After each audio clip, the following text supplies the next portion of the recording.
On to number 2 is wind and current, and this is extremely important for multiple reasons. Rarely do I ever hit the water without an exact plan in place, meaning I know which direction the current is going, I know which direction the wind is going, because I do not want to launch the boat and then have to paddle against wind and current, or I don't want to go too far downstream with wind and current and then turn around and be like, I have no way of getting back up. It also is very important for fishing. You can pick your spots specifically. It might be a pretty breezy day out of the east, but if you find a spot with a nice tree line, we're going to be wind protected, and then you can cast into it and you can fish and kayak and have fun all day, versus if you find a spot where the tree line is to your west and you're on the wind blown side, we're going to be constantly blown ashore. You're going to have all sorts of uncomfortable issues, including fishing issues and just constantly having the wind on you. So I always like to know which direction the wind is going, not only for comfort and fishing and just hanging out and having a good time, but also if you got a strong wind,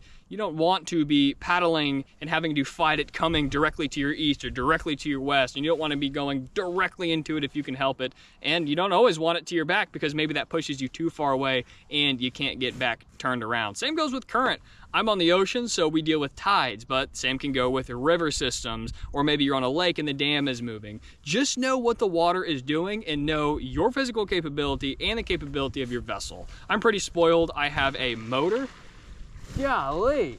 I'm pretty spoiled. I have a motor that's pretty powerful, so I don't really have to worry about any sort of current or tide situation. It can get me out of whatever, but if I'm just using my paddle, it can get pretty hairy pretty quick, so you want to keep that in mind. Wind and current are extremely important for comfort and safety and route planning. I use the Windy app. It's totally free on my phone, and it shows you like lines. Literally every single day of the week, every single hour, it shows you which direction the wind is blowing with lines, and it's really easy to see on the satellite. It's like, okay, here's a tree line right here. Here's a protected little area that I can kayak. Here's where it's going to be taking on the full wind, and before you even leave the comfort of your home, you know exactly where to launch, the route you're going to take, and how you're going to get back. So definitely take wind into consideration and figure out what the